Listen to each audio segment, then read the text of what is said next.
Ano na yung bestseller? Ano na? Gyur. Ganun ba pag-pronounce ng Gyur ramen? Ganun.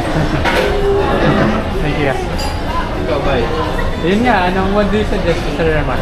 Ba, first time ko dito kaya hindi ako nakakain ng Menisa. Just may huli ko kain yata, Park Square pa yata. Yun na lang. Saan utas pag yung ramen? Gyur ramen. Sige, yun din siguro. Sige, tatlo. Yan. Sige. Tatlong gyur. Tatlong gyur.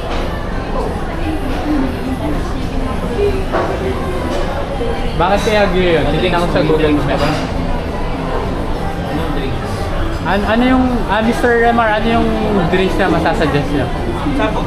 Anong drinks masasuggest niyo? Yung mga juice po. Oo. Ganun. Lemonade. Lemonade. Kaya din po yung ice coffee.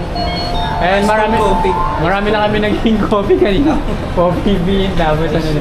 Coffee pala yun. Yung, ano masarap? Tony Joyce, ano ba? Isang red iced tea, isang lemonade. Ikaw. Ano yung kaya? Lemonade na po. Ano ba, what do you suggest po? Masarap? Yuzu lemonade o yung red ice? Red iced tea. Sige, go. Kung ano yung suggestion nyo rin ako, Mr. Raman?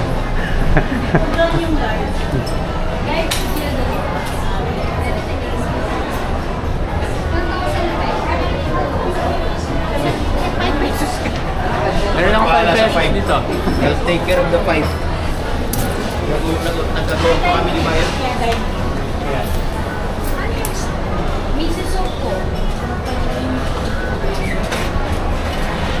Saan ba yung Yoshinoya ang huling kain? May ramen din kami. May ramen din kami. Meron yata yun dati, no? Park Square ba yun? Matagal ba kayo sa Yoshinoya din? Meron yata alam ko yung sa Park Square. Doon pa. So, matagal yun. Pero wala na yata ngayon. SM Manila pa. Oo. Sige, thank you ah. Sir.